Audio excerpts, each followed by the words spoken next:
какво всъщност представлява, къде и как се прилага и ще видим един пример от добре изпълнен, добре приложен User Center дизайн. Преди да започна, бих искал да ви се представя.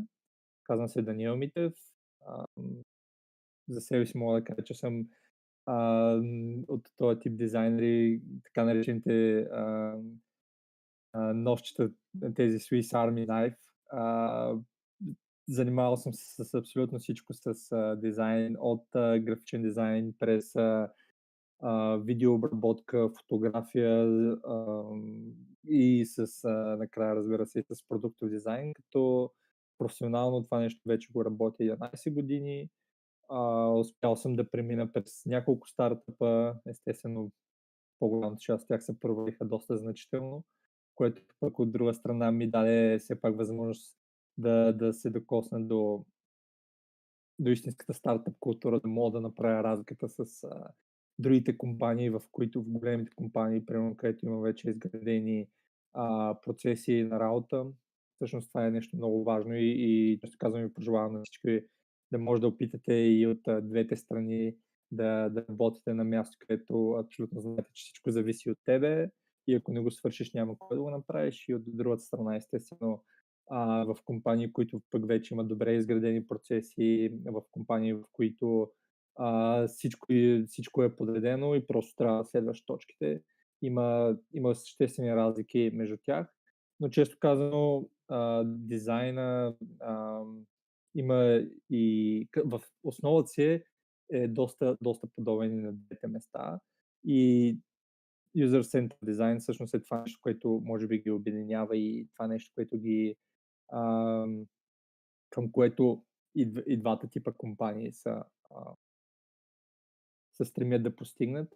На мен ще ми е интересно да чуя, ако има дизайнери сред вас или хора, които по някакъв начин досега е трябвало да изграждат някакъв юзер интерфейс.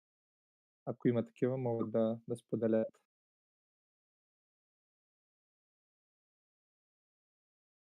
Ами, добре, виждам, че никой не пише. Това може ли да повториш, понеже прекъсна, извинявай? А, Предполагам си ползвал Photoshop или Lightroom, едно от двете. Ами, да, да, предполагам, че до някаква степен това нещо все пак ти развива цялостното усещане за света, но не би ги броил като дизайнери, честно казано. Но това не пречи това, че се занимава с другата част от разработването на софтуер, не пречи да разбирате как протича процесът при дизайнерите. И това е нещо всъщност много интересно. Допреди няколко години имаше много такива ясно изградени профили, да кажем фронтенд, бекенд или QA. Сега нещата малко се опитват да се смесват и нали, хората се развиват, това е съвсем нормално, имат различни интереси. Повечето от вас, аз съм сигурен, че имат това желание да научават как правилно трябва да се прави един софтуер, не просто да се напише един код и до там. Чисто принципите, които се прилагат, когато се взимат решения относно създаването на софтуер. Така че аз съм сигурен, че измежду вас има такива хора, които им е интересно, хора, които биха искали дори в някакъв момент от живота си, това им било интересно, дори професионално да се занимават с това нещо. И е много интересно в момента компанията, за която работя, SumUp, провеждаме интервюта и честно да ви призная, трима от 10 човека, които кандидатстват като дизайнери, преди това са били фронтенд девелопери и е много интересно как наистина нещата почват да се сливат в един момент. На едни хора им става интересно другата част, не просто пишенето на код, ами и самите принципи, нали, правила за създаването на софтуер. И това е готиното, че сега ще мога да ви покажа първите стъпки в това как трябва да се създава един софтуер. Ам, ако погледнем по-скоро от гледна точка на презентацията и на как си представям днес да протече тази лекция, за мен би било много, разбира се, най-добре да бъде не толкова като една лекция, която аз трябва да изнеса, да ви прочета едни слайдове и да приключим. За мен би било интересно, ако някаква също така дискусия се заформи. Ако имате въпроси, не се притеснявайте да питате, или ако нещо не ви е ясно да изясним. Спираме, изясняваме го и продължаваме, няма никакъв проблем. Ако ви е интересно нещо друго, може да коментираме, също е окей.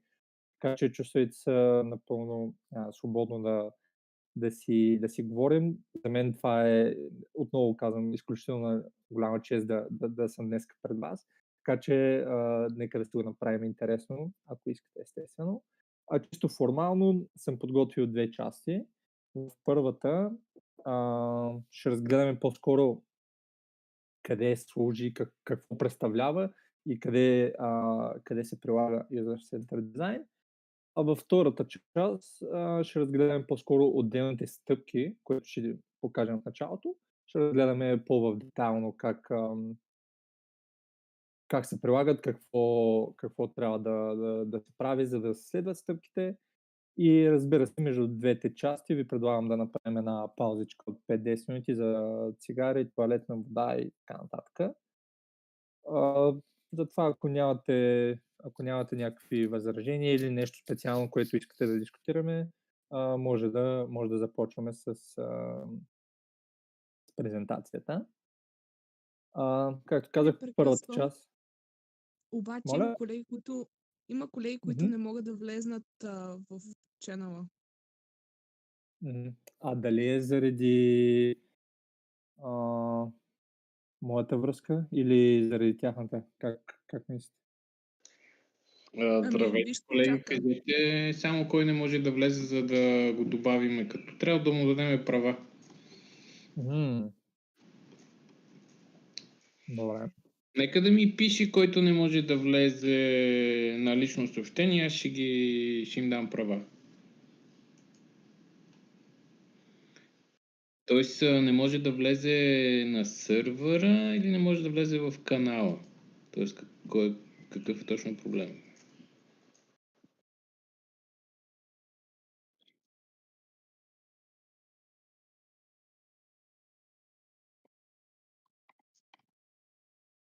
Колеги, чуваме ли се? Да. Добре, който не може да влезе, да пише някъде, дали ще бъде в General чата, да ме тагне и аз ще имам задачата да му дам достъп, иначе лекцията може да си продължава. Добре, супер. Пак да повторим, ако има някакви проблеми, просто пишете в главния чат и погрижим да добавим всички, които искат да влязат.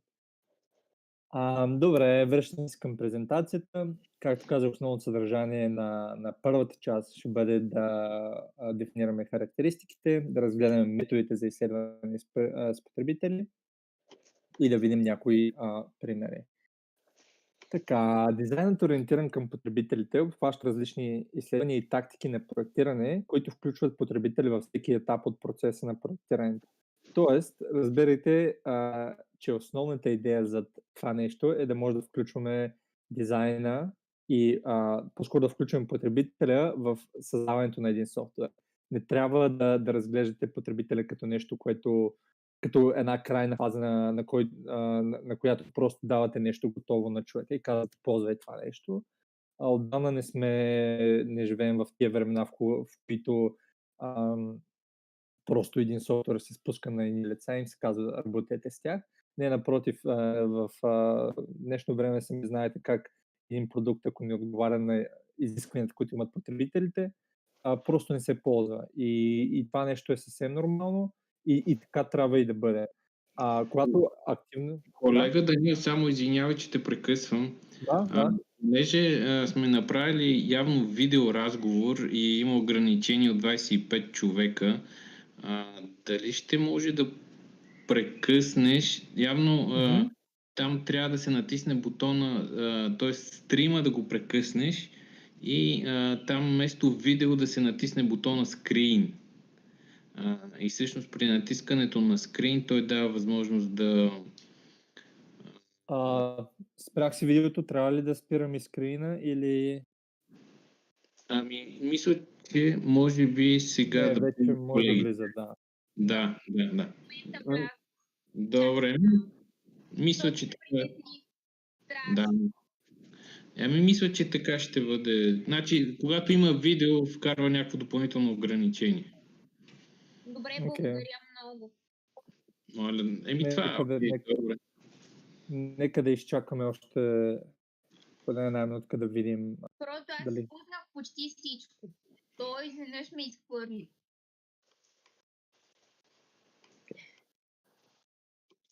Тя лекцията сега започва, така че не сте пропуснали. Абсолютно да. Бях по едно време и той изведнъж ме изхвърли, което беше много странно. Даде ми черен екран. Възможно. Добре, аз изключвам микрофона и оставам на линия, ако има нещо, някакви проблеми, ще реагирам.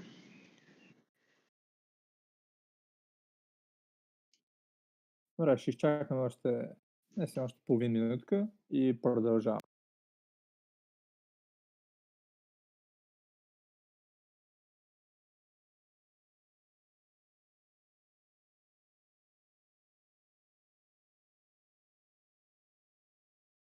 Добре, връщам се обратно към лекцията.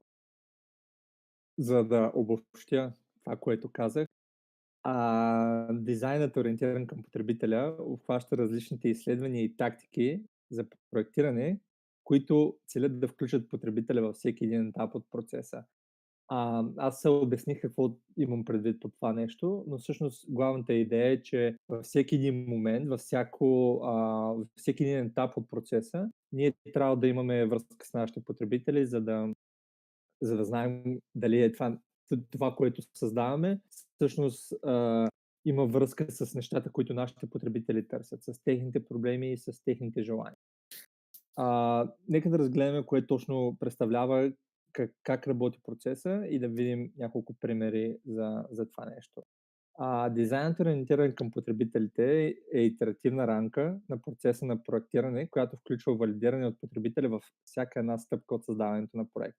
Тази близост и често взаимодействие ще ни помогнат да разберем дълбочина потребителя, техните проблеми, техните желания. Аз това нещо ще го повтарям през цялата лекция, но наистина всъщност това се крие в същността на дизайна, ориентиран към потребителя, как може да се досетите и от самото заглавие.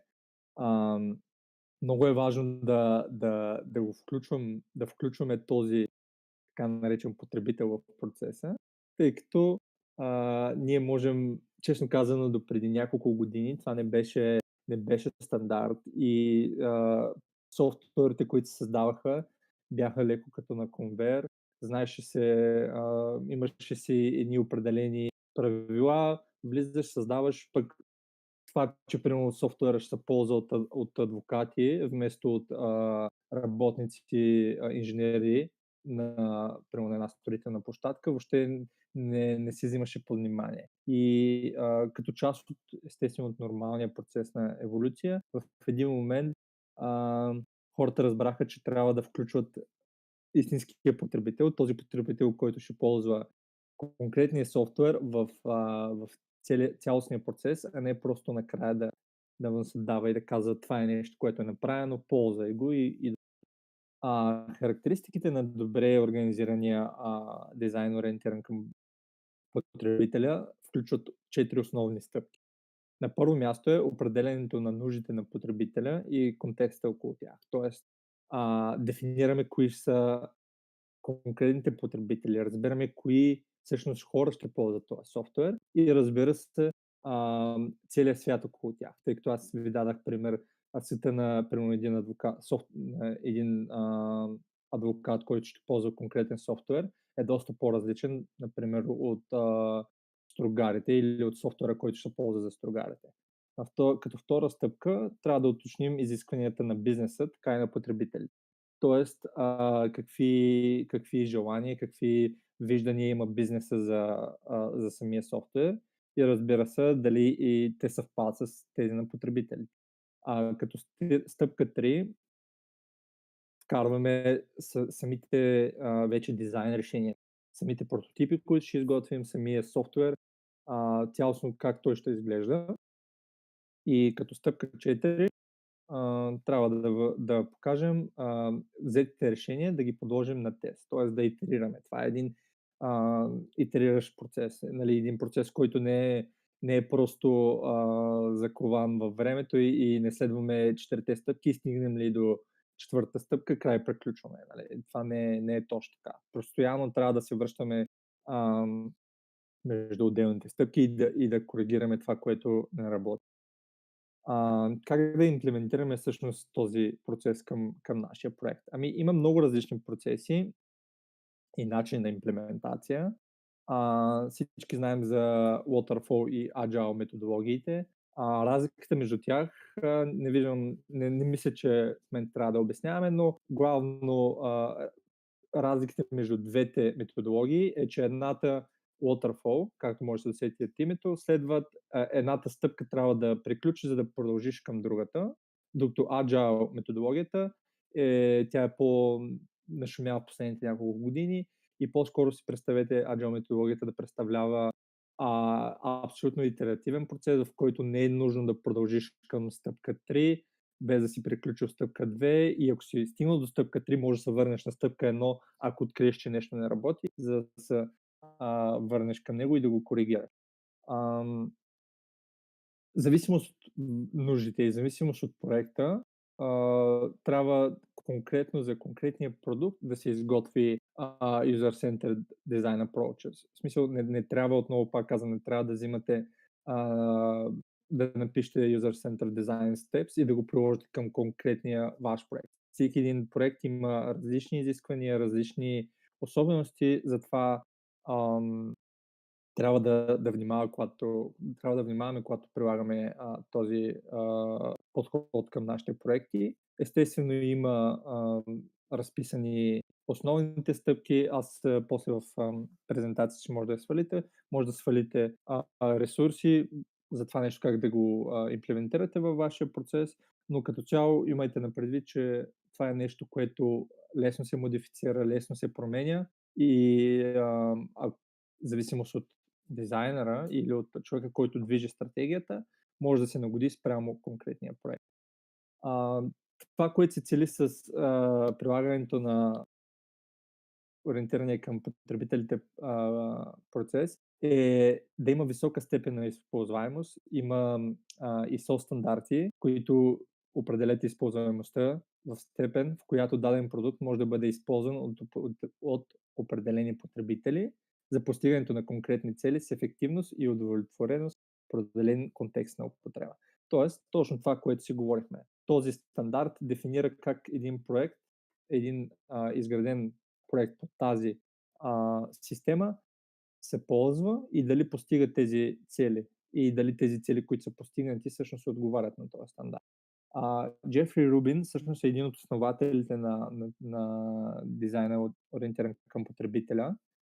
Той извежда целите и резултати, които вие трябва да се стремите да постигнете, използвайки този метод. На първо място трябва да е полезен. Продукта не е ли полезен, няма смисъл въобще каквото и да направите, колкото и да е красив, каквито и да е фичърс да има този продукт, не е ли полезен на конкретния потребител, няма смисъл. Така че това е нещо много важно. На второ място е дали е ефективен. Всъщност ефективността се измерва количествено от скоростта на изпълнение или от степента на допусната грешка.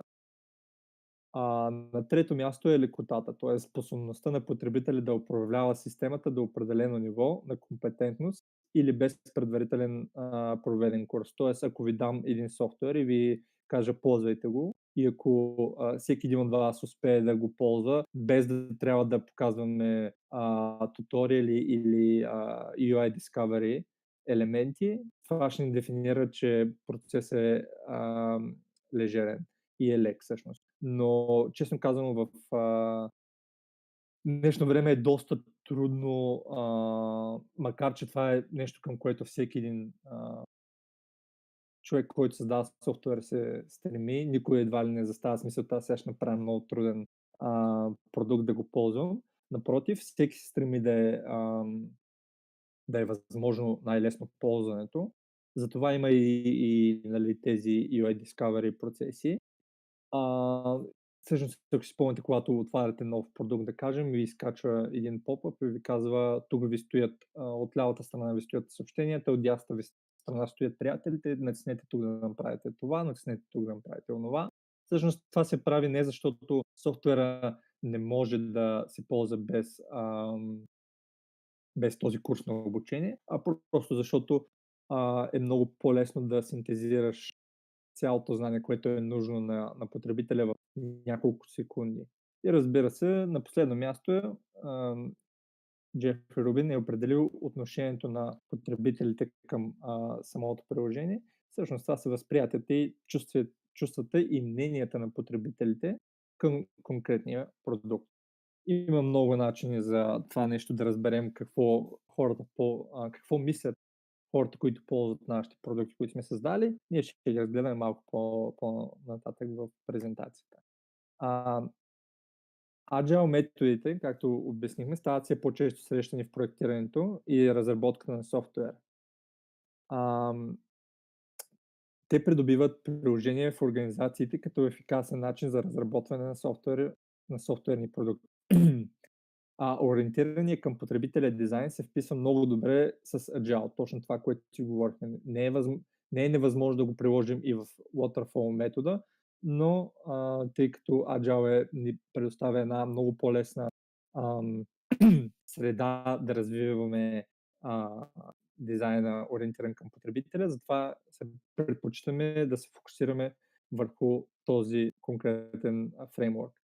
Сега ще ви представя няколко предимства от това да включим дизайн ориентиран към потребителите в Agile методологията. На първо място е фокуса върху клиента. Това е нещо, което очевидно ще повтарям много пъти през цялата презентация, но всичко, което правим, е фокусирано върху потребителя, върху неговите нужди и като това ще ни добави, като правейки го това нещо, това ще ни добави стойност чрез осигуряване на полезен, използваем и ангажиращ продукт.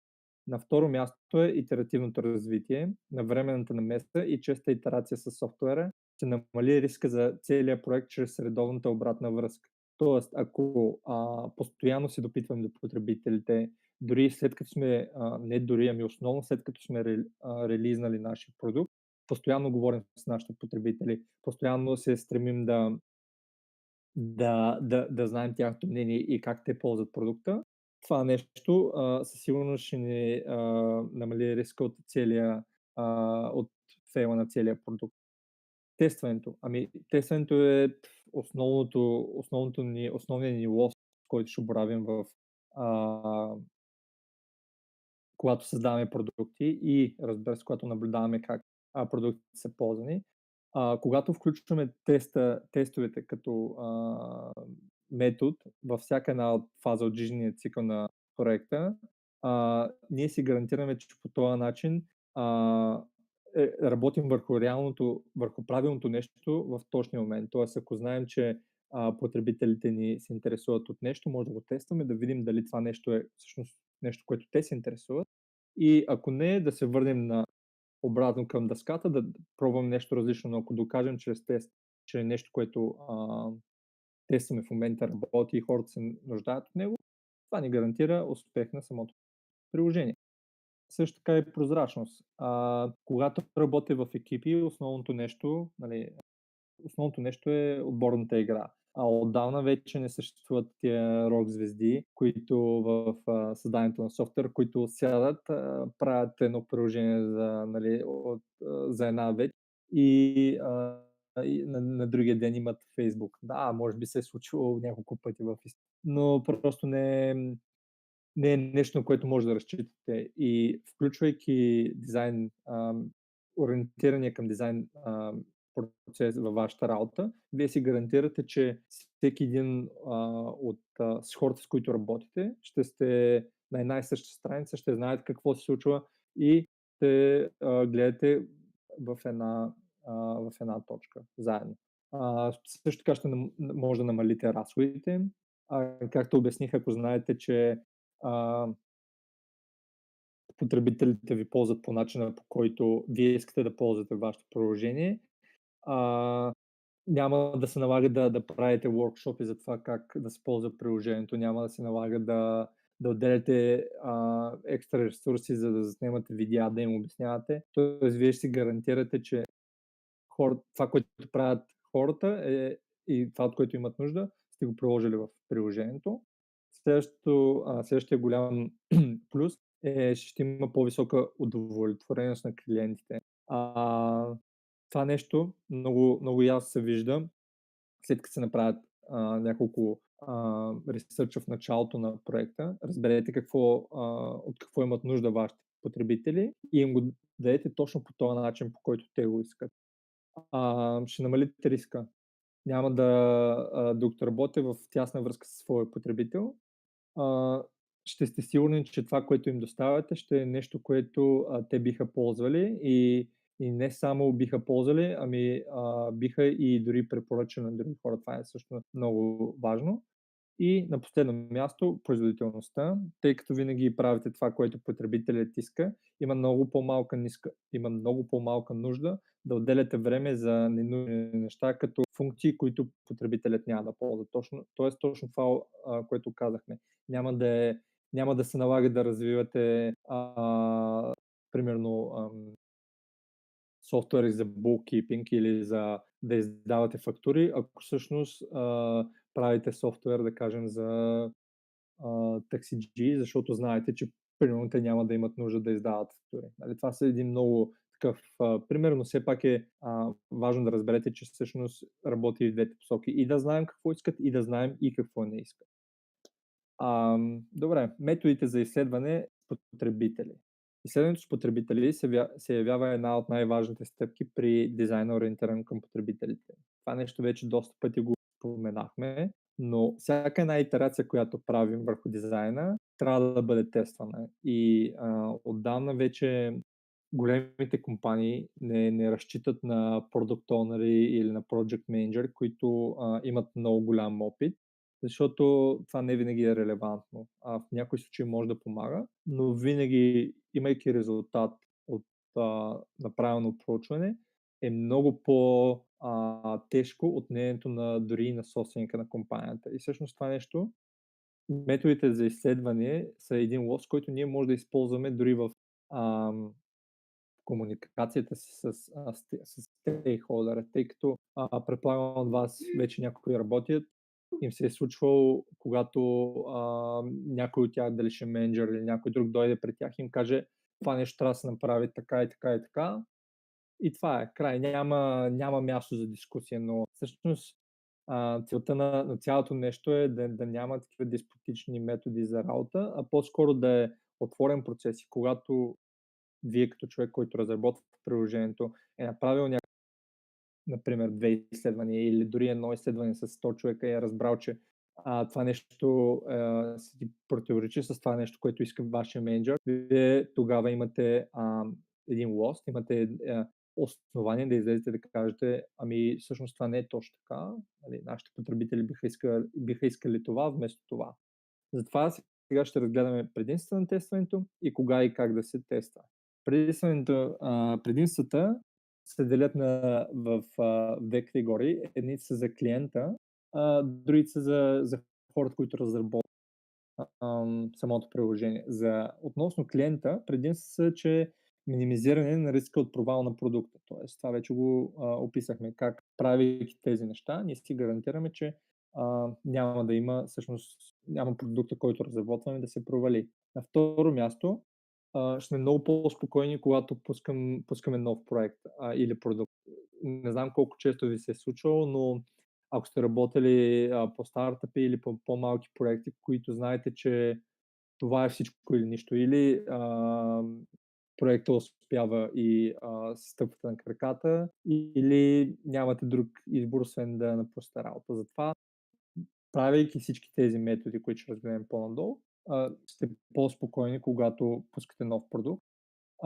ще спестим грешки от коригиране, ще спестим пари от коригирането на грешки и недостатъци след пускането на продукта. Тоест, ако предварително знаем кое работи и кое не, няма да се налага да правим много чести промени.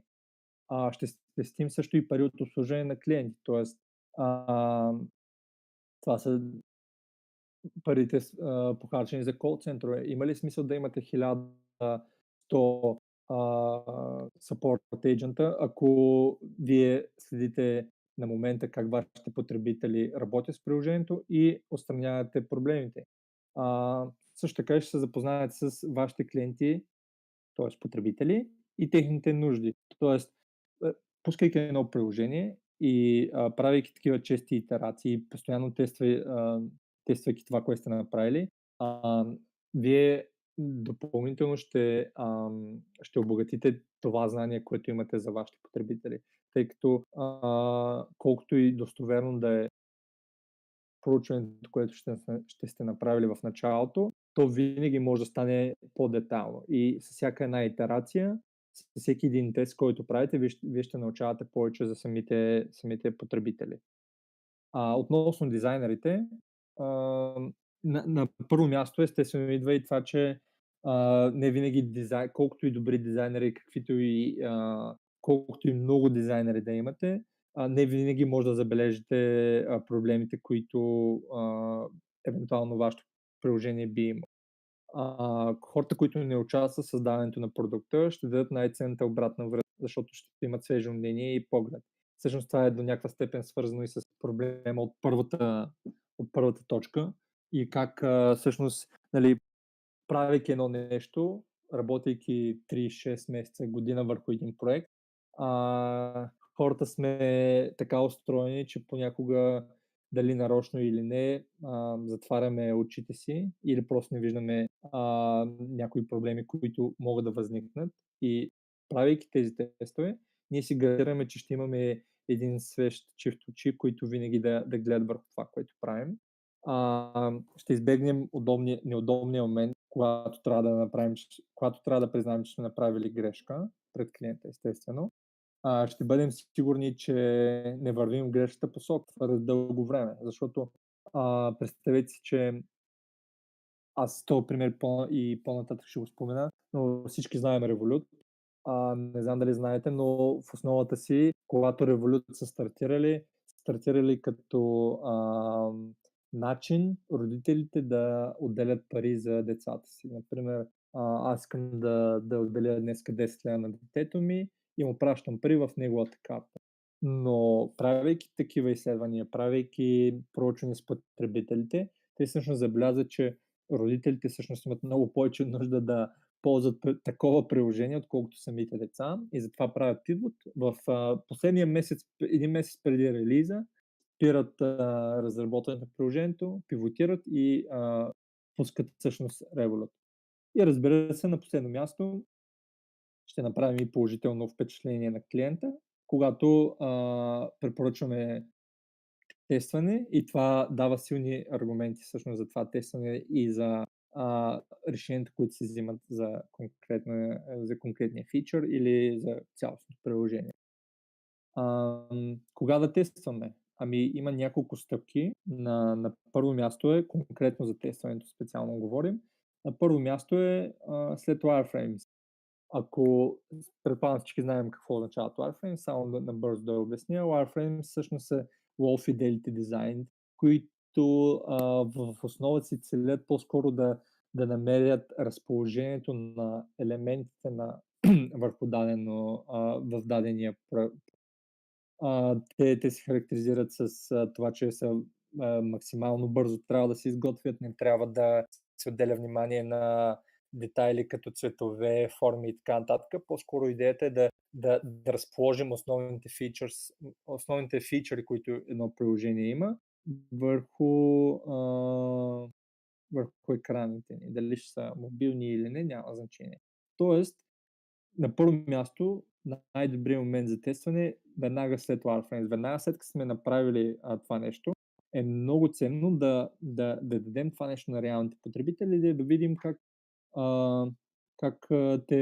те боравят с него, да видим дали всъщност Това са нещата, които те имат нужда. Но я си представете сега, работим върху един проект, създаваме, правим дизайните, правим high fidelity дизайн, т.е. финалните дизайни, правим цялото приложение се коди, обучават се хора, пуска се приложението и виждаме, че всъщност това не е нещо, което всъщност потребителите искат или дори да е нещо, което те искат, но не е по начина, по който им е удобно. Имат проблеми с това да намерят бутоните, да намерят основните функции. Затова това нещо може да са и вместо да се връщаме назад и да почваме от начало да редизайнваме целият продукт, можем да бъдем сигурни, че нещо, което разработваме е правилното нещо и това нещо може да бъдем сигурни след като го дадем единствено на потребителите още на този етап. Естествено, това се прави с оговорката, че правейки такива тестове, трябва много добре да се обясни на потребителите, че това не е финалният изглед и по-скоро е тест да проверим как те биха боравили с нещо подобно.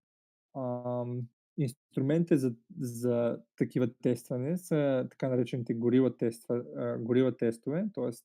просто събирате хора от вашия контингент, от вашите потребители и на максимално много хора им давате тези тестове и виждате как те работят. Естествено, винаги може да се тества и в организацията, която работите или в компанията, но това води след себе си някои проблеми, като това, че като хора, които разработват цял ден проекти и се занимават в тази сфера, ние сме доста тексеви и нещата, които за нас са очевидни,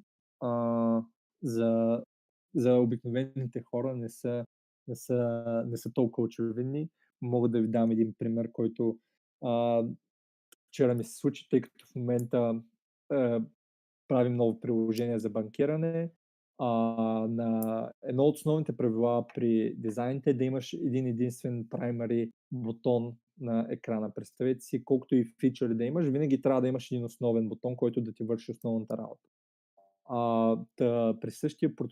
При такова тестване с подобни потребители, един огромен, представете си, бутон, който заема една десета от екрана, огромен син бутон, даваме го на потребителя и просто човека не успя да види къде се намира този бутон, за да го натисне. И той каза, не, просто не го видях, съжалявам.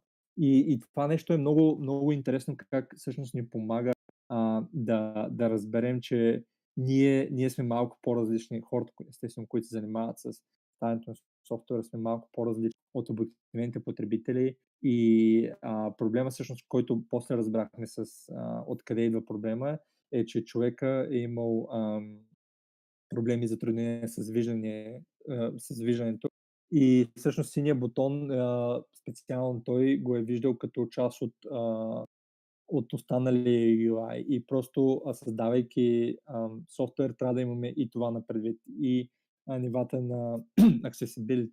Но това е доста по-голяма тема, която ако се фокусираме върху нея, ще ни отнеме цял ден да говорим. Затова продължавам. Вторият тип на тестване или кога да тестите, втория момент за тестване е след High Fidelity дизайна. Тоест до момента гледахме Low Fidelity, Wireframes, сега гледаме High Fidelity. Вече след като сме доказали, че нашия Wireframe работи и знаем, че хората различават добре отделните елементи на екрана, е време да вкараме цветове, форми и интеракции между отделните екрани. Като естествено това нещо води след себе си усложняване на самия дизайн, на самия интерфейс. Затова когато имаме крайните дизайни с цветове и форми вече, е също така добре да се направи една валидация, да видим дали това нещо е окей с потребителите.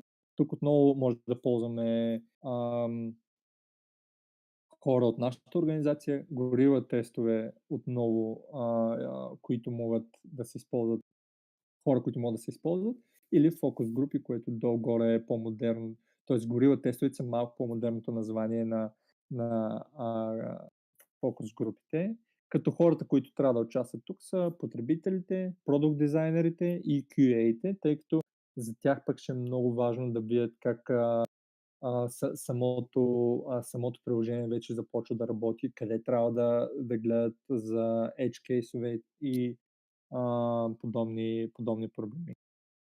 И разбира се, след имплементацията, след като вече сме релизнали приложението, след като е изкодено, проверено от QA-те, постоянно трябва да даваме приложението на дори вече работещо на хора, които на два типа хора. На хора, които не знаят как да ползват и на хора, които отдавна ползват. Тук има няколко инструмента за това нещо, тъй като вече е релизнато. Ние можем да направим много лесно heatmaps карти.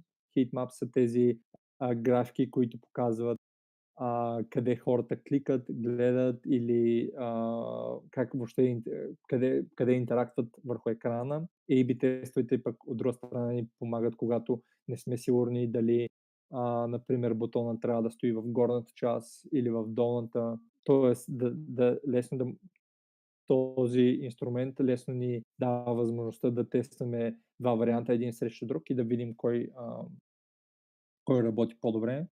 И естествено, отново тези тестове, за които говорихме. Горила тестовете, работа с потребители, които ползват и които не са ползвали нашето приложение, за да може да видим разликата между двата вида потребители. Примери за добре имплементиран user-centered дизайн. Ще разгледаме един наистина добър пример за как те са успели да имплементират този процес в създаването на своето приложение. Идея от Чикаго всъщност е компанията, а Moneythink всъщност идея от Чикаго са софтуерната компания, докато Moneythink са хората, които са наели софтуерната компания да разработи това приложение. Конкретно това приложение е за лични финанси за млади хора и макар да ви изглежда малко outdated цялото нещо, приложението е създадено в 2014 година, т.е. представете преди 6 години. Това нещо е било като Holy Grail. В смисъл едва ли не тогава са го открили, тогава са започнали да имплементират този тип на този дизайн ориентиран към потребителите и веднага са успели да намерят разликите. И затова е толкова и ценен този проект, защото показва как до момента, в който не са ползвали приложението, как най-вероятно самото приложение ще да се провали и как след използването на този процес хората са успели да постигнат всъщност поставени си цели. Те са използвали точно този фреймворк, който разгледахме. Те са успели да приложат всяка една от стъпките, естествено конкретни за тях, и са открили, че техните потребители имат много интересен профил. Те са създали този тип юзер персона, те са създали тази юзер персона, която отговаря на следните характеристики. Те са студенти с ниски доходи, които искат да се справят по-добре с личните си финанси. Проблемът е бил, че когато си на 16 години и най-вероятно живееш в бедност и всеки ден се измъчваш да осигуриш пари дори за автобусната си карта, едва ли ти е най-важното да мислиш за спестовни сметки или да мислиш за инвестиционни фондове. Както знаеш, колкото по-рано се започне и колкото по-добре образован си, толкова това ти увеличава шансовете за въобще в живота, във всяка една сфера. Така че това е било основното предизвикателство на тези хора, които те са изправили пред проектирането на приложение за тези хора, за тези млади хора, за спестяване на пари. Всеки се замисли на 16 години дали му е пукал за инвестиционни фондове и за спестяване на пари. Може да си даде ясна представа пред какъв проблем са били изправени. И хората, след като са направили проучването, първоначалното си проучване, те са знаели, че приложението трябва да има правилния подход към ситуацията и единственият начин за това нещо да имат правилния подход е да бъдат максимално съпричастни с техните потребители. Как ставаш съпричастен? Ами като поживееш или като видиш как хората, към които си насочен, живеят и как те водят как водят всеки ден от живота си. Това, което са направили, пак казвам, макар приложението да ви изглежда като доста outdated, говорим за 2014 година, за да решат този проблем, който тук що ви описах, те са предприели няколко подхода. Те са провели интервюта с 90 ученици в 7 различни кампуса. Подкрепили са в приложението, които техните потребители всъщност ползват. Snapchat, Instagram. Те са влезли в класните стаи, както и домовете на студентите, за да видят как живеят. Резултатът е приложение наречено Instagram за пари, както го е нарекал един от техните потребители, или приложение, което е взело всички принципи на ориентирания към потребителя дизайн, за да създаде нещо, което ангажира, облагодетелства живота на потребителите. Дал съм един линк да може да разгледате повече всъщност как в детайли как работи това приложение, но резултатът е, че всъщност вкарвайки се в обувките на своите потребители и прекарвайки време с тези тинейджери, те са натрупали опит и знания как тинейджерите взимат тези решения. Те са разбрали как финансовото поведение често се корени в фактори като непериодичните доходи, различната естествена степен на финансова зависимост и неформалната креативност в финансовия избор, което е съвсем нормално. Не може да очакваме всички тинейджери да имат едни и същи разбирания за това как парите им трябва да се управляват. Един много интересен цитат. Колкото повече научавахме, толкова повече осъзнахме, че нашето вдъхновение не беше някоя от стандартните банки, а Snapchat. Тоест, съвсем нормално е, когато дойде една компания при вас и ви каже, искаме да направим приложение за финанси за младежи, да погледнем първо към банките, което представлява естествено и проблем, тъй като ако говорим за хора, които са след 40 години, да кажем, да, окей, има смисъл тогава приложението да е по-консервативно, да няма всички фактори, които трябва да има за пък от друга страна приложението, което е създадено за младежи. И затова компанията създава Money Mobile. Мисля, че в първи месец е било свалено от 3300 ученици и 1000 ментори. Така че със сигурност са постигнали успех и са постигнали това нещо, което са си поставили в началото, нещо, което са дефинирали. Така че ето, това е един добър пример как използвайки този фреймворк, поставяйки потребителя в центъра на решенията, които се взимат, е гарант за това, че приложението, което разработвате, би постигнал успех. И с това се изчерпва и първата част. Ако искате, можем сега да отделим 5 минутки или 10, колкото е нужно да си поговорим за това, което видяхте, дали извинявам се, дали има нещо, което е неясно или нещо, което ви е интересно, нещо, което искате да дискутираме.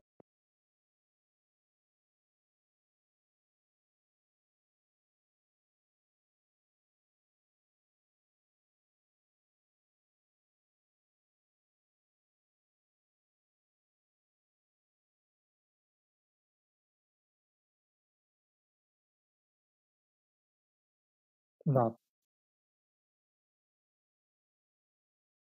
Да, само да повториш първо част, за кое да разкажа повече, понеже прекъсна. Добре, ясно. Значи, wireframe-ите, аз сега мога да върна да ви покажа един пример.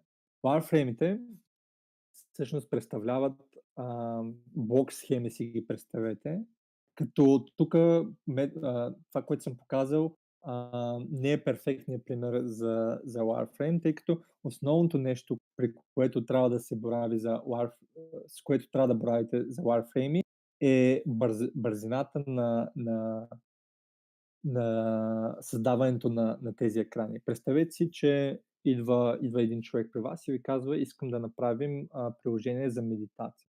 Нали, звучи много лесно на пръв поглед, обаче колкото повече почвате да влизате в детайли, толкова повече почвате да разбирате колко различни подхода може да имате. Дали трябва да е, например, централния екран трябва да ви показва човек, който медитира, дали трябва да издава звуци, дали бутоните трябва да са в горната част или пък въобще не трябва да има бутони. Тоест, това са неща, които ние не знаем. Ние можем само да гадаем.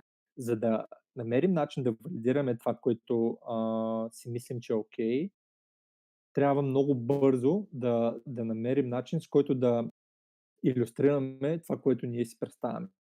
Представете сега, че имаме два варианта. На един екран имаме големи бутони, с които искаме да кажем, че тъй като медитацията най-вероятно е с затворени очи, когато ги отвориш, ще е трудно да виждаш, затова си мислим, че бутоните трябва да са много големи, за да е лесно да се оцелят. Другия вариант обаче е, примерно, бутоните да са скрити и да се появяват след като тапнеш веднъж върху екрана. И сега тези две неща няма смисъл да създаваме high fidelity designs или дизайни с висока точност, защото ще ни отнеме много време. Ще ни отнеме много време да прекараме върху това да решим какви цветове трябва да са бутоните.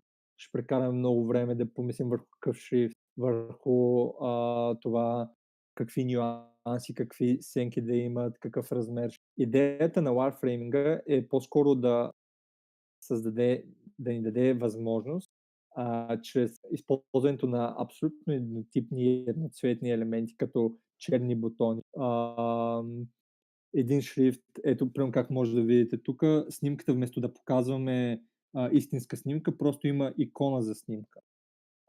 Идеята отново е да ни даде, идеята за Warframing е да ни даде възможност да създадем прототипи много бързо, без да отделяме внимание на по-малко важни неща, като цветовете. И т.е. ако ние видим, че единият прототип работи по-добре от другия, това означава, че може да преминем към следващата фаза. И това означава, че по-добре е да имаме снимка вместо видео. И това означава, че по-добре да имаме голям бутон вместо малък бутон. Не знам дали добивате представа за какво точно представлява, но като главното предимство е, че всъщност много бързо може да разработим отделни прототипи и да ги тестваме. Това е основната част на основното предимство на Warframing, като вече след като знаем конкретния Warframe, имаме конкретния Warframe и знаем как той изглежда, знаем, че е по-добре, примерно сме открили, че е по-добре да има големи бутони, вече може да се насочим и към това е жаргон, но така нареченото оцветяване. Вече имаме кутийките, знаем как да изглеждат, имаме скелета на приложението и трябва да се насочим вече към по-финните детайли, като дали бутонът трябва да е син, дали трябва да е червен, какво означава когато е син, какво означава когато е червен. Тоест тези детайли, които са не бих казал по-маловажни, но идват след като вече знаем, че въобще ни трябва такъв бутон. Затова се нарича и High Fidelity, защото е с висока точност. Вече знаем конкретно как самото приложение ще изглежда, знаем, че ни трябва шрифт с 16, а не с 14 пункта, примерно. Знаем, че искаме приложението да е спокойно, затова ще го направим синьо.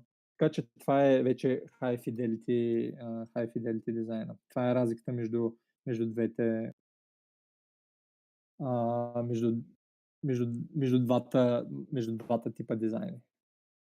Отговаря ли това на въпроса? Да, добре.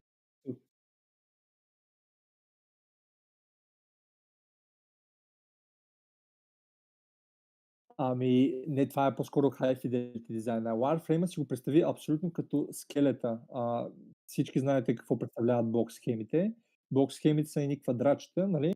И оттам имаш, примерно, триъгълниче означава действие.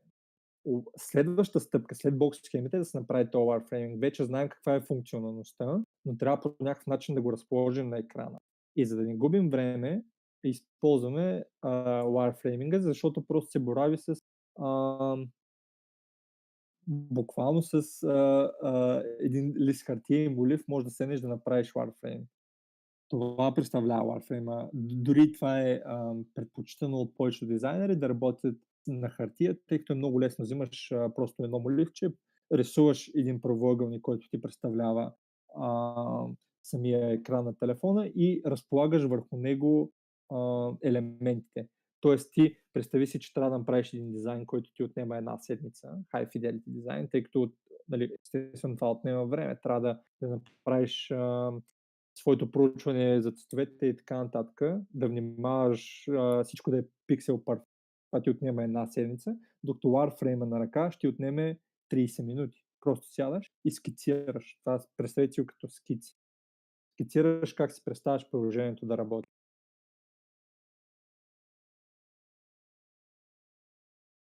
Добре. Относно горила тестовете, горила тестовете всъщност представляват, има два типа тестове, quantitative и qualitative. Quantitative означава, че е насочено към масата. Горила тестовете името идва от може би от 50-60 години, когато маркетинга започва да набира сила. Горила тестовете представляват просто тестове с възможно най-много потребители и те затова се наричат горила, защото са много директни.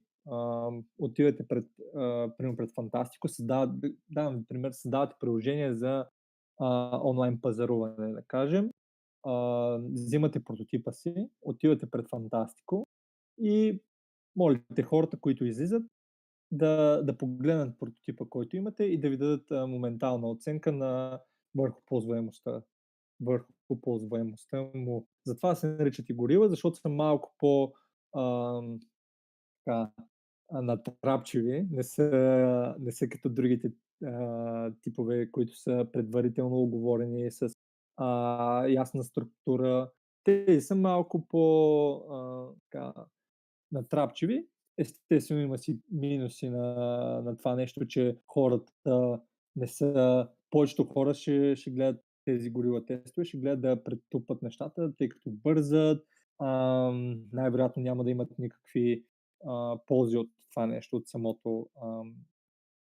самото тестване, докато вече, когато имате дефинирано тестване, имате уговорна среща, там хората, които тествате, гледате да им дадете някакви ползи от това нещо. В конкретния случай, за който ви разказвах, примерно ние даваме Amazon ваучери на хората, които искат да тестват нашите продукти.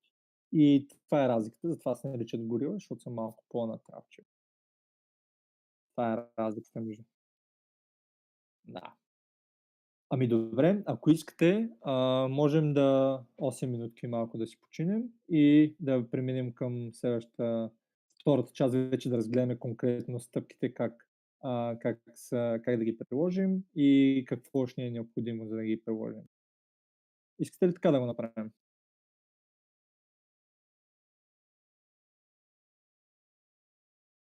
Да, ставам. Добре, значи 40 се срещаме за продължаване. Супер. Благодаря ви. Съдържанието, което е конкретно за тази втора част от презентацията, е използваемостта и нейното значение, основните стъпки и всяка една от стъпките с примери и допълнителни обяснения. Няма смисъл да минаваме пак през какво представлява дизайн ориентиран към потребителите. По-скоро това, което е много важно да отбележим, е използваемостта и нейното значение. Знам, че основният проблем, поне основният проблем, който имаме, английските термини и превода на български. използваемостта в общия смисъл си е юзабилитито или юзабилити на английски, т.е. начинът по който се ползва едно приложение. Всъщност използваемостта е мярка, с която измерваме до каква степен даден продукт може да помогне на потребителя да постигне поставените си цели ефективно и в определената среда. Това може да се постигне чрез удобен за потребителя дизайн на интерфейс. Всеки потребител съзнателно и подсъзнателно избира да изпълнява своите цели по най-ефикасния начин. Един продукт с лоша използваемост може да струва много време за разработка, допълнителни усилия и може значително да повлияе на успеха или на провала на системата. За да започнем да разгледаме отделните стъпки, набързо ще минем пак през тях. Имаме 4 основни стъпки в дизайна, ориентиран към потребителите. На първо място определяме техните нужди и контекста им, уточняваме изискванията на бизнеса и на потребителите и дали те съвпадат. Намираме решения, дизайн решения и подлагаме всичко, което сме взели като решение на тест. Първата стъпка включва определяне на нуждите на потребителите и контекста около тях. Тоест в тази стъпка на нас ни е важно да разберем всичко за потребителя ни, за да изработим съответно продукта, който ще му върши най-много работа. Как може да се случи това нещо? Като отговорим на 4 много лесни въпроси. Кой е моят потребител? Тоест, трябва да разберем какъв тип хора ще ползват продукта и по-важното е какви са целите им. Тоест, ако се върнем пак назад към първата част, дали ще са адвокати, дали ще са лекари, дали ще са полицаи, няма значение, но ние трябва да знаем какъв тип хора ползват нашето приложение. Може дори да не са един тип от една и съща професия, но хората, които ще ползват вашето приложение, имат общи цели и общи разбирания. Затова е много важно да разберем какви са те. Какви проблеми имат потребителите, т.е.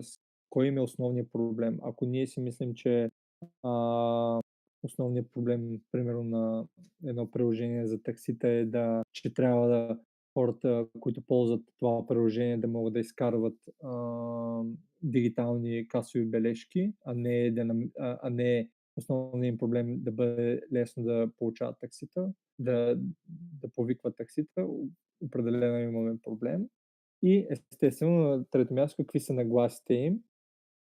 Това може да означава абсолютно всичко от това, как те взаимодействат с дизайна, който ние сме изградили, до самите емоции, мислите, които им минават през главата, докато използват приложението. Това са изключително важни неща, които ние трябва да научим и съответно да изградим патърни, за да видим как може да им въздействаме върху тях. Един чудесен инструмент, който може да използваме в тази стъпка е темплейт за персонализиране на потребителя. Тоест, това, ако трябва да се признае, нищо не ми говори на мен, но някои от вас може да са чували UX персона. Всъщност персоната представлява един своеобразен събирателен образ на всички ваши потребители. Представете си, че правите проучвания, разбирате, че 60% или 80% от вашите потребители са жени над 40 години, които са самотни майки, например. Тоест, този събирателен образ ще се нарича UX персона, ще се нарича вашата UX персона. И изграждайки такъв образ, вие на първо място няма да забравяте за кого създавате приложението и ще можете много лесно всички неща, които създавате, да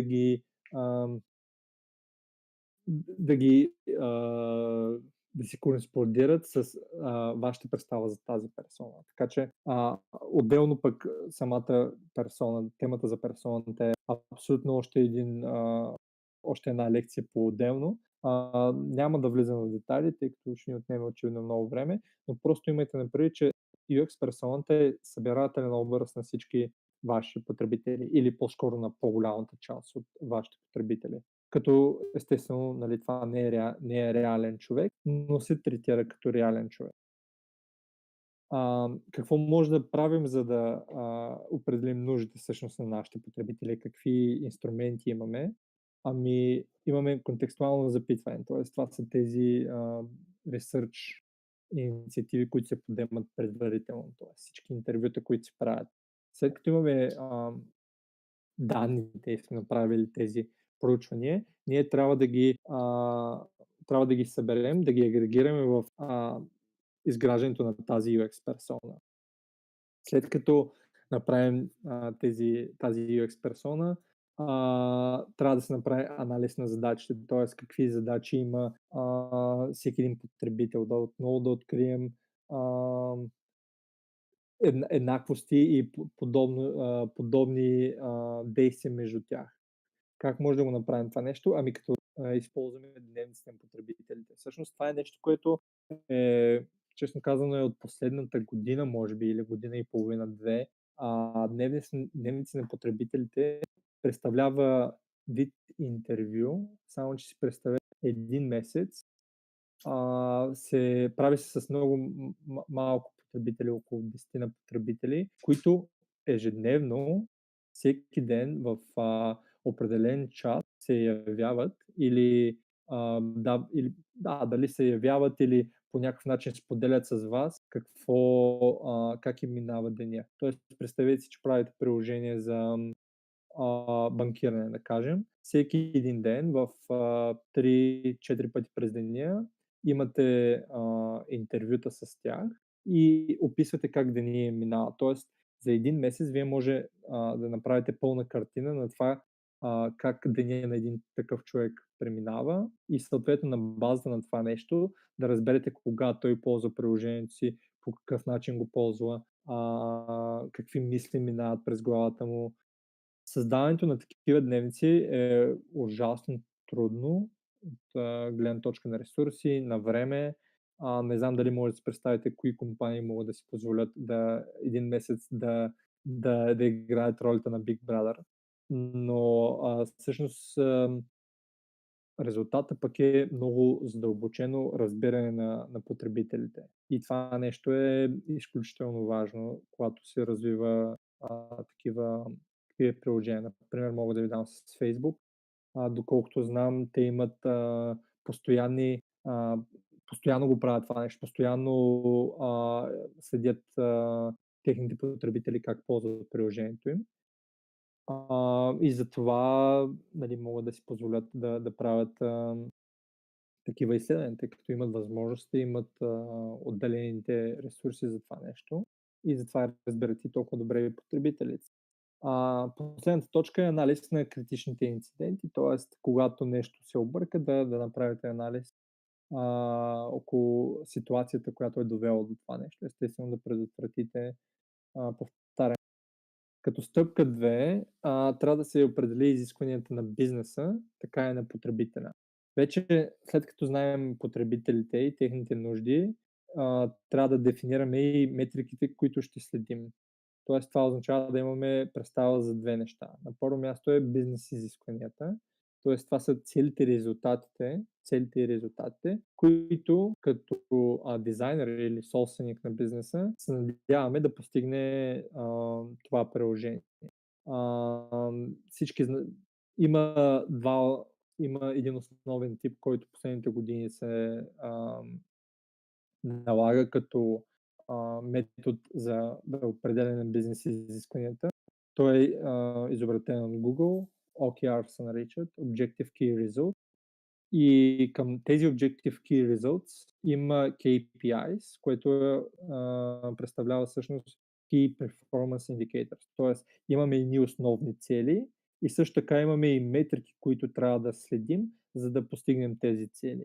Те трябва да се дефинират в началото, още преди дори Warframe да имаме, още преди да е започнал изграждането на приложението. Ние трябва да знаем какви цели и какви метрики трябва да следим относно това да следим дали ги постигаме или не.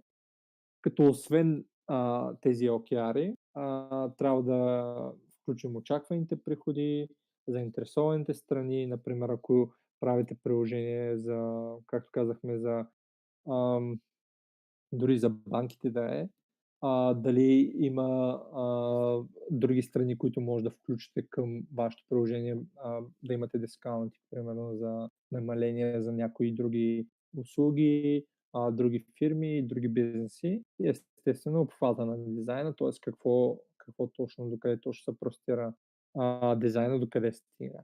От друга страна, за потребителските изисквания, това е всичко, което потребителят може да спечели от процеса и то това трябва да включва проблемите, които дизайнът решава. Тоест, ние трябва да сме сигурни, че много правилно сме дефинирали техните проблеми и естествено до какво ще доведе, решавайки тези проблеми. Тоест, преди да започнем да изграждаме самото приложение, ние трябва да сме наясно докъде се простира дизайна, какви проблеми ще реши и как ще ги реши и решавайки тези проблеми, какво ще доведе, до какво ще доведе.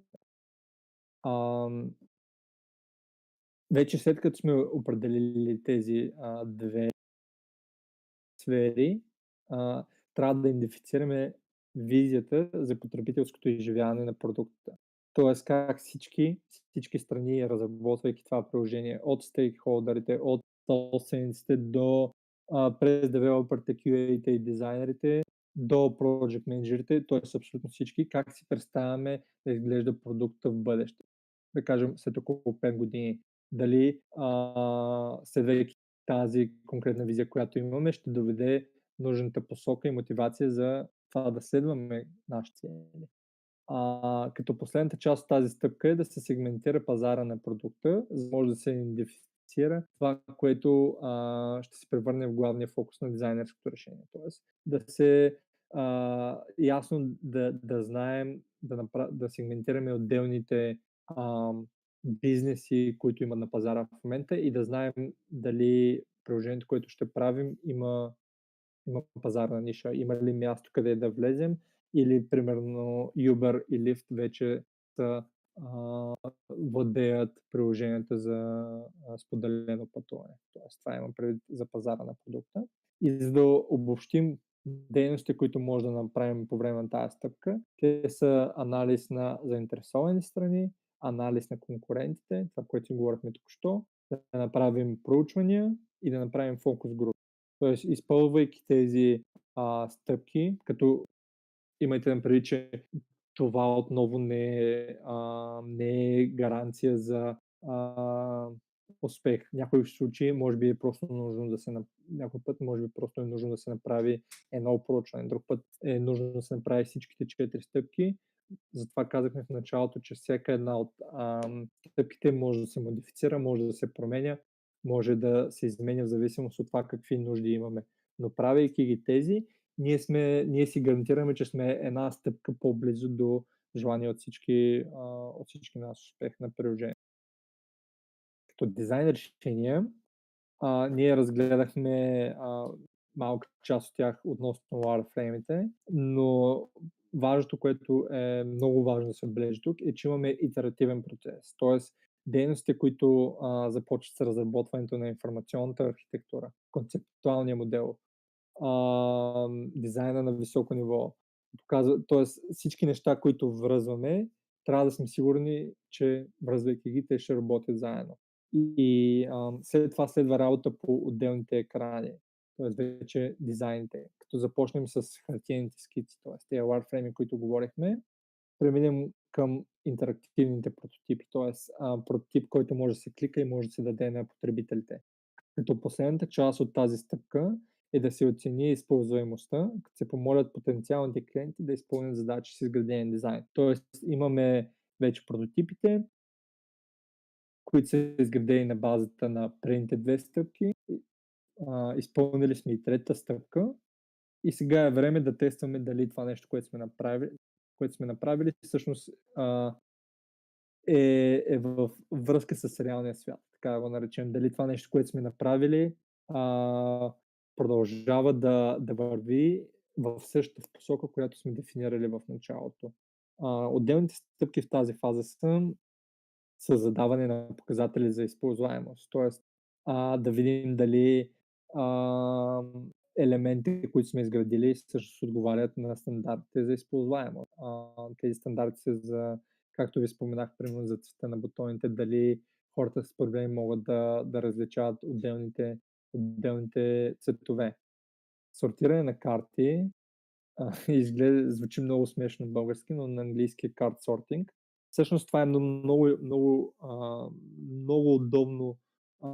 удобен инструмент, за да разберете как трябва да групирате отделните функционалности във вашето приложение. Представете си, че имате приложение, което има повече от една основна функционалност. Тоест имате приложение, да кажем, в което трябва да издавате фактури, трябва да се свързвате с вашия счетоводител, трябва да имате история на потреблението си, общо много функционалности. Това нещо, което може да направите, за да разберете как според вашите потребители тези отделни функционалности трябва да бъдат групирани, как трябва да бъдат разположени в потребителския интерфейс, е всяка една функционалност да напишете на отделна карта и когато правите интервюта с потребителите, да им предоставите тези карти разбъркани и да ги помолите те да ги организират в различни колони. Може да им кажете, че могат да имат колкото си искат колони, или ако сте предварително решили, че имате 5 основни страници, да ги разположат по тези 5 основни страници и също така да ги помолите да ги подредят по важност според тях. Тоест, накрая си представете, че ще имате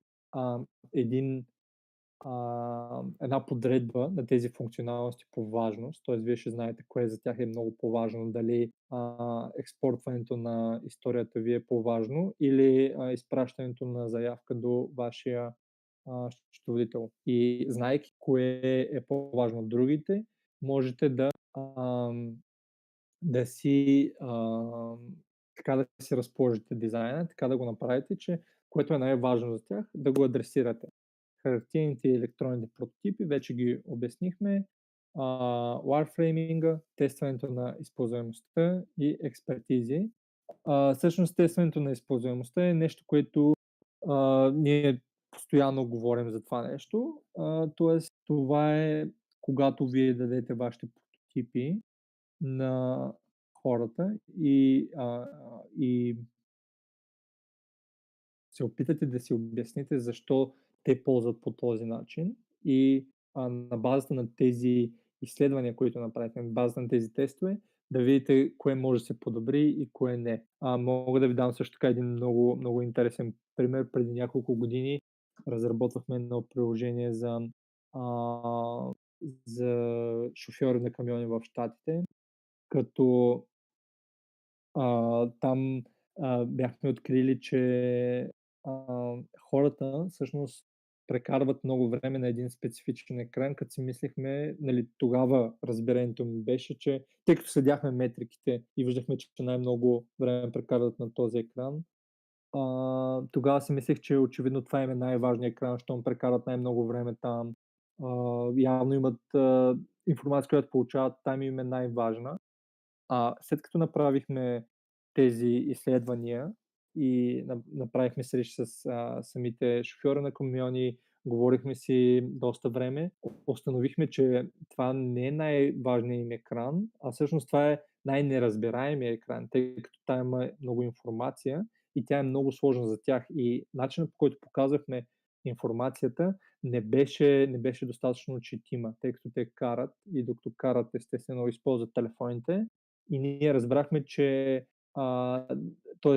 вместо това нашето разбиране, че това е най-важният екран, се оказа, че това е най-трудният екран. И съответно намалихме това, което направихме, беше да намалим информацията, която показвахме по много по-видим начин, не трябваше да се заглеждаш, да се зачиташ, а точно обратно, благодарение на един поглед да можеш да разбереш това, което искаме да ти кажем. Като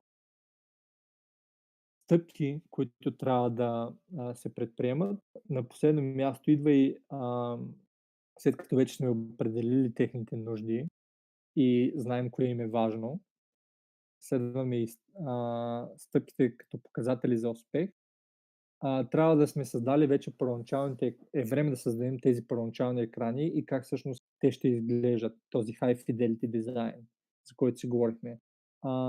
Тук всеки дизайнер би трябвало да вече да е по-запознат, но тъй като е нещо по-ново за вас, ще ви обясня как всъщност цялото нещо се организира, как създаването на един екран се организира. Има 7 основни те не са стъпки, ами по-скоро са 7 основни точки, по които ние трябва да вървим. На първо място, какъв шрифт имаме, какви гридове използваме, какви бутони използваме, дали използваме илюстрации, изображения или микс между тях, какви икони използваме, цветовете, психологията за цветовете, дали синьото вдъхва достатъчно, например, достатъчно доверие в нашите потребители или също нещо много интересно, мога да ви дам един пример. Преди години работех върху едно приложение, което беше за изтока и по-скоро за Средния изток. Това е нещо, което доста там пък се провалих да отчета, беше, че хората наистина имат много различни разбирания за света около нас, особено относно цветовете. Беше много интересно за мен да разбера, че например зеленото е цвета, който се свърза по-скоро с техния бог, докато червеното е нещо, което почти не трябва да се използва. Ето тези неща, цялото нещо, как работят заедно, е можело да се предотврати и тази итерация, която направихме с цветите, можело да се предотврати, ако бяхме направили тези изследвания, ако бяхме разбрали как всъщност хората водят всеки ден от живота си, какви разбирания имат за света и въобще какви са им ежедневните проблеми. Когато изработвате тези неща, шрифтовете, бутоните, трябва да има някаква система, в която да я организирате. Трябва да има някакъв начин, по който да кажете това нещо, което правя е scalable и то не просто работи за конкретния екран, но ако създаваме нови екрани, трябва да използваме същите елементи, т.е. да създадем една консистентност. В днешно време, предполагам, всички знаете какво представлява дизайн системите. Всъщност, дизайн системата е един много лесен начин да организирате всеки един такъв елемент от тези, които споменахме току-що, да ги организирате, да им предадете значение, да им дадете рамки, в които може да ги използвате. Например, шрифтовете. Предполагам, вече знаете за H1, H2, когато изграждате една веб страница, също и в дизайна. Нали? Ние трябва да имаме ясна структура кога един шрифт се ползва. Трябва да имаме guidelines, трябва да знаем дали този шрифт се ползва за заглавие, подзаглавие или за body text. Използвайки дизайн система, цялото нещо се вкарва в една рамка, която тя ви позволява постоянно да развивате продукта и най-вече да бъдете консистентни, а не да имате на хоум страницата, примерно, да имате H1 24 пиксела, а на втората страница H1 да ви е 22. Нали, тези неща трябва да се трябва да се избягват. Могат да се избягват, когато имате добре дефинирана дизайн система. И естествено, като четвърта стъпка, това нещо, за което си говорим през цялото време, итерацията. Итерацията означава да се върнете към първата или към някоя друга конкретна стъпка и да започне процеса на проектиране с всички знания, които сте придобили до тук. Всъщност, на всяка една от стъпките е възможно да се върнете назад или и да промените нещо или да подобрите работата.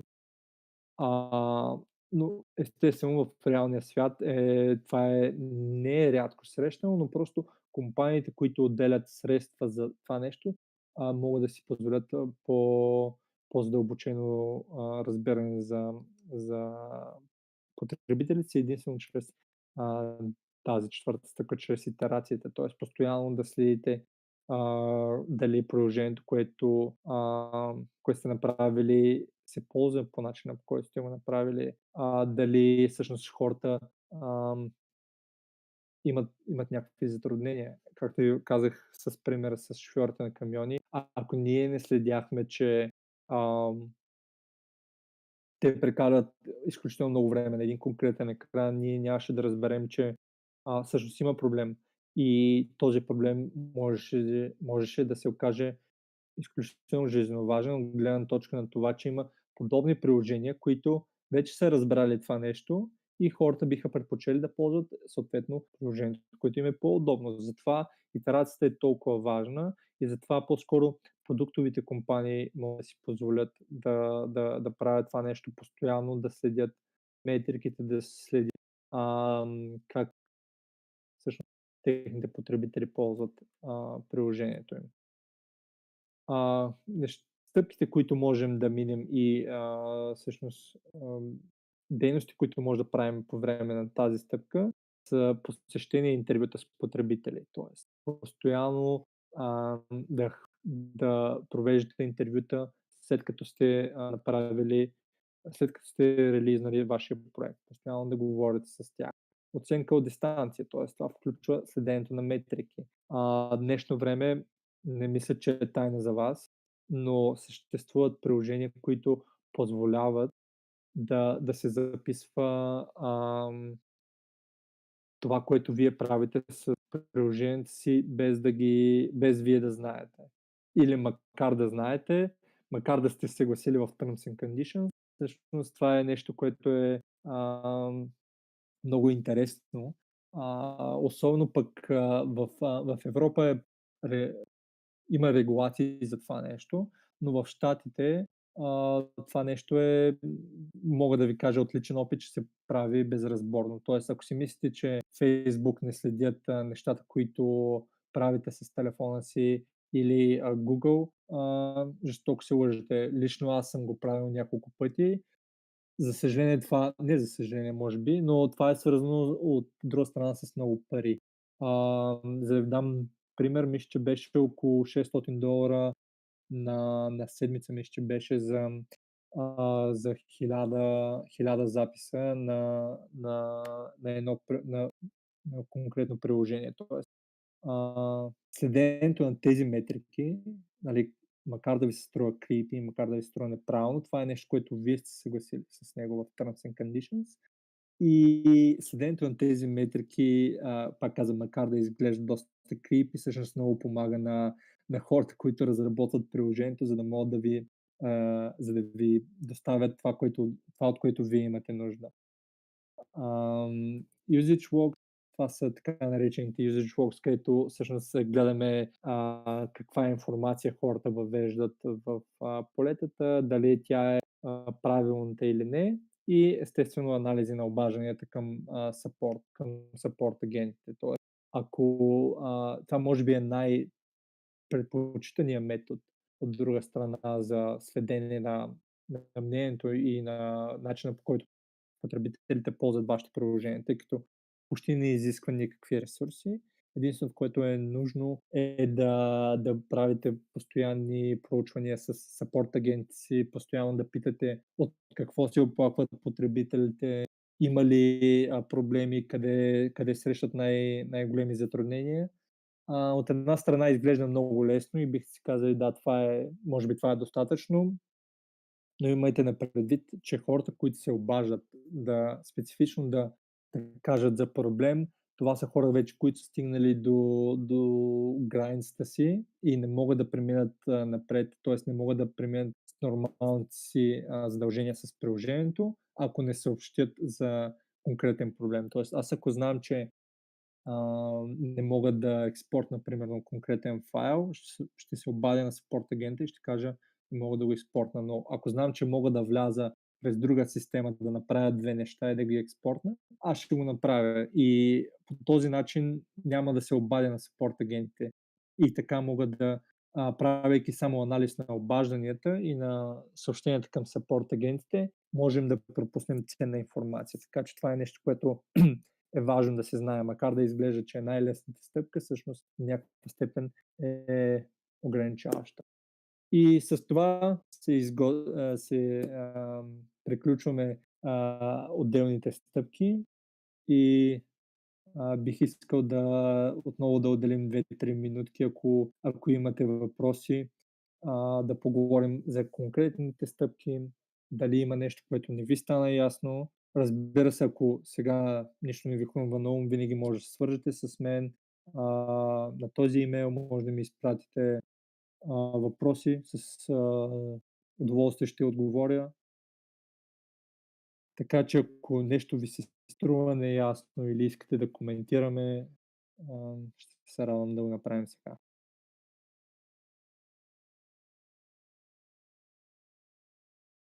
Да.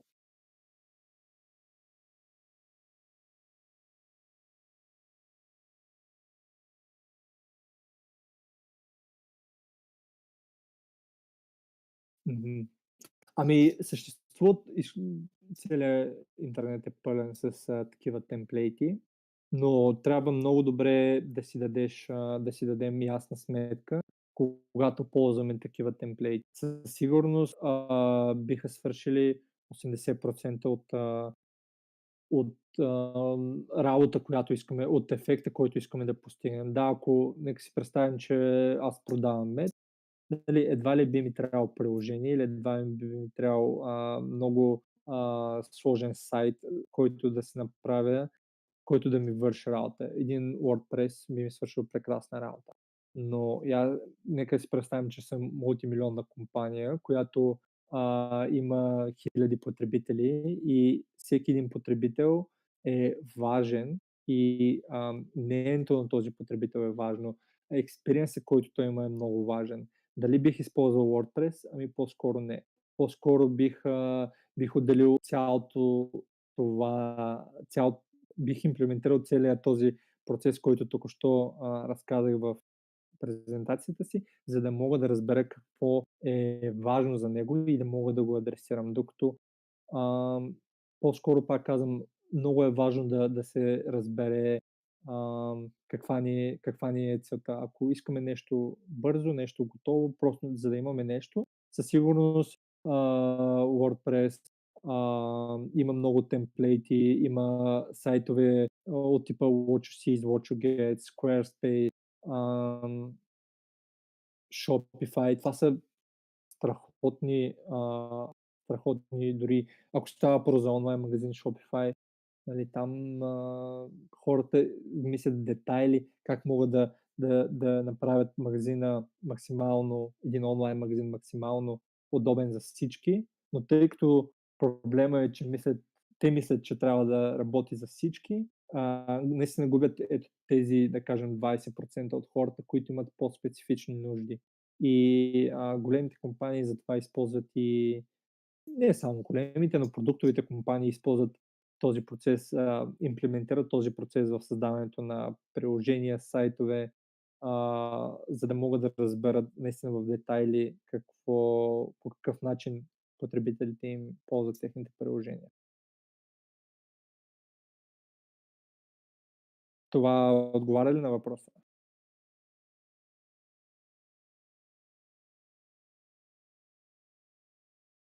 Ами, супер. Аз много ще се радвам, ако по някакъв начин съм успял да ви вкарам в очите на един продуктов дизайнер, да ви покажа какво за дизайнерите е важно, какво за хората, хората, които стоят зад създаването на проектите е важно.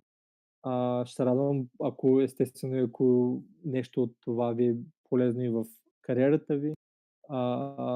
Ако не, ако пак казвам, ако нещо пък не ви е ясно, не се притеснявайте, винаги може да ми пишете. Ще се радвам да си комуникираме. И така, с това мисля да завърша лекцията. Ние заедно имаме още една, на която вече по-детайлно ще разгледаме части от това, което казах в момента, но за това по-напред във времето. Ако няма нещо специално, искам да ви благодаря за интереса, да ви пожелая хубав ден и да ви кажа, че ще се радвам да се видим на следващата ни лекция. И ние също благодарим. Приятен ден. Подобно. Да, беше много хубаво. И Много много се радвам. полезно. Много ви благодаря. До скоро. Чао, чао. Виждане.